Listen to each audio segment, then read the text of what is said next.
ఒక దేశం ఆర్మీలో మరో దేశస్థులు జవాన్లుగా ఉంటారా? బహుశా ఇలాంటిది ఎక్కడ సాధ్యం కాదేమో. కానీ విచిత్రంగా రష్యా ఆర్మీలో దాదాపు 100 మంది విదేశీ యువత పనిచేస్తూ ఉన్నారు. వీరంతా కూడా రష్యా తరపున ఉక్రెయిన్ యుద్ధ భూమిలో ప్రాణాలకు తెగించి మరీ బతికిడుస్తూ ఉన్నారు. అయితే ఈ జవాన్లలో భారతీయులు, వారిలో తెలంగాణకు చెందిన యువకుడు కూడా ఉన్నాడు. ఇప్పుడు వారిని వెనక్కి తీసుకొచ్చింది భారత ప్రభుత్వం. తెలంగాణలోని నారాయణపేట్ జిల్లాకు చెందిన సుఫియాన్ అనే యువకుడి ప్రయాణం ఇది. ఉపాధి కోసం అపాయంలో చిక్కుకున్న సుఫియాన్ లాంటి వ్యక్తుల ప్రాణం పాట్లు ఎలా సాగాయో మీరే చూడండి.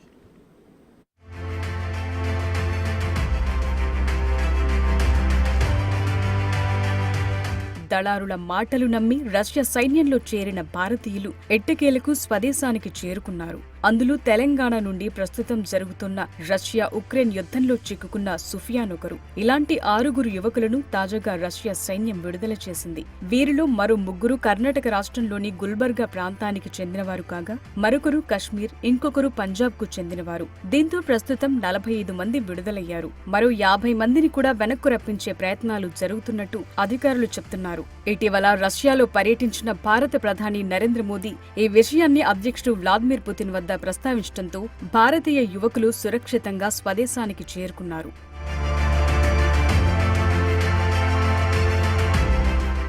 నేను తిరిగి ఇంటికొస్తాను అనుకోలేదు. బిగ్ టీవీతో నారాయణపేట జిల్లావాసి మహమ్మద్ సూఫియాన్ అన్న మాటలివి. ఇండియాకు తిరిగి రావటం ఎంతో సంతోషం కలిగిస్తోంది. కానీ ఆ రోజులు తలచుకుంటేనే ఏడుపొస్తోంది. మళ్లీ కుటుంబాన్ని కలుసుకోగలిగినందుకు అల్లాకు ధన్యవాదాలు. ఇది నాకు పునర్జన్మ లాంటిదని, నా కుటుంబం చేసిన ప్రార్థనలే నన్ను ఇంటికి తిరిగి తీసుకొచ్చారని సుఫియాన్ కన్నీళ్ల పర్యంతమవటం వెనుక దాదాపు 9 నెలల దుఃఖముంది.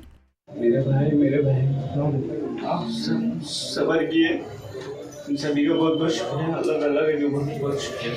बस इतना ही करना था। సుఫియాన్ కుటుంబం తెలంగాణలోని నారాయణపేట జిల్లాలో నివాసముంటున్నారు.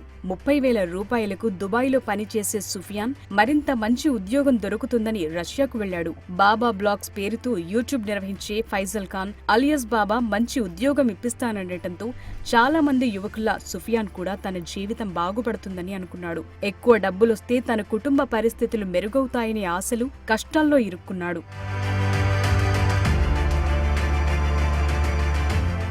చెన్నై విమానాశ్రయం నుంచి షార్జా మీదుగా రష్యా చేరుకున్న సుఫియాన్ కు ఈ ప్రయాణం కోసం విజిట్ వీసా బాబా ఏర్పాటు చేశాడు. జాబ్ వీసాను మొయిన్ అనే మరో వ్యక్తి ఇస్తాడని నమ్మించాడు.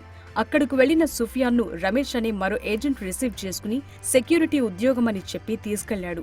మాస్కోలోని ఒక షాపింగ్ మాల్లో పనిచేయాలంటూ రష్యన్ భాషలో రాసి ఉన్న పత్రంపై రమేష్ సంతకాలు చేయించుకున్నాడు. అప్పుడు సుఫియాన్ తో పాటు మరో 12 మంది భారతీయులను సమీపంలోని సైనిక శిబిరానికి తీసుకెళ్లి తుపాకులు వినియోగించడంలో ప్రాథమిక శిక్షణ ఇచ్చారు.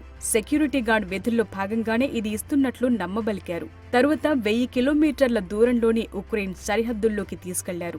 దీంతో తాను సంతకం చేసింది రష్యాకు చెందిన private army the Wagner group లో ఏడాది పాటు పనిచేసేందుకని సుఫియాన్ ఆలస్యంగా గుర్తించాడు. అయితే ఇలా మోసపోయి చాలా మంది యుద్ధ భూమిలో చిక్కుకోవడంపై సుఫియాన్ ఆందోళన వ్యక్తం చేశాడు. ఇలా ఎవ్వరూ మోసపోవద్దంటూ ఎంతో బాధతో విజ్ఞప్తి చేస్తున్నాడు. रशिया गया था ताकि एक एजेंट के थ्रू गया था। एजेंट पे भरोसा किया ताकि वो बोला था सिक्योरिटी हेल्पर जॉब है। मैं जैसे कि मॉस्को पहुंचने के बाद वहाँ पे जाके मैं कॉन्ट्रैक्ट साइन करने के बाद ऐसा वहाँ पे कुछ भी नहीं था। पूरा हम लोग को आर्मी में ज्वाइन करने लगा है। अभी जो भी जा रहे हैं, जो भी वीडियोस ऐसा देख के जा रहे हैं, मैं बोलता हूँ एजेंट जो भी है ऐसे धोखा किसी को भी मत दिए। जो मेरे दोस्तों को भी धोखा मिला, आइंदा से ख्याल रखूंगा इंशाल्लाह। कहीं भी जा रहा हूँ, आपसे भी गुजारिश है कि ऐसे वीडियोस वगैरह किसी पे भरोसा करके मत जाइए। मैं वहाँ पे पहुँचने के बाद बहुत परेशान था, बहुत टेंशन में था। कभी मेरे ऊपर अटैक होता, कभी क्या होता मुझे पता नहीं था। ऐसी सिचुएशन थी, कुछ बता नहीं सकता हूँ। मैं बहुत डेंजर में था। अल्लाह का फजल है, अल्लाह का शुक्र है, सबकी कोशिश कामयाब हो गई। मैं सही सलामत घर आया। आप सभी का बहुत धन्यवाद। యుద్ధ భూమిలో సుఫియాన్ ఎదుర్కొన్న అనుభవాలు అత్యంత ఘోరమైనవి. ఆజాద్ యూసుఫ్ అనే మరో భారతీయుడు తమ కళ్ళెదుటే డ్రోన్ దాడిలో బలి కావటాన్ని సుఫియాన్ మరచిపోలేకపోతున్నాడు. యూసుఫ్ మరణాన్ని చూసిన తరువాత మిగిలిన వారంతా తీవ్రమైన భయానికి లోనయ్యారు. తరువాతి పరిణామాల్లో సుఫియాన్తో పాటు ఉన్న మరో 6 భారతీయ యువకుల్ని అక్కడి నుంచి ఉక్రెయిన్లోని వేర్వేరు ప్రాంతాలకు తరలించారు. అలా ఉక్రెయిన్లో 8 నెలలుగా యుద్ధ వాతావరణంలో జీవచ్ఛవంలా బతికిన సుఫియాన్ ఎట్టకేలకు తన తల్లిదండ్రుల్ని కలుసుకోగలిగాడు. తమ బిడ్డను తిరిగి ఇంటికి తీసుకురావటంపై ఆ తల్లిదండ్రులు సహాయం చేసిన వారందరికీ రుణపడి ఉంటామంటున్నారు. యువకులను మోసం చేసి ఈ విధంగా చేసిన వారిపై కఠినమైన చర్యలు తీసుకోవాలని కూడా కోరుతున్నారు. बहुत खुशी हुई।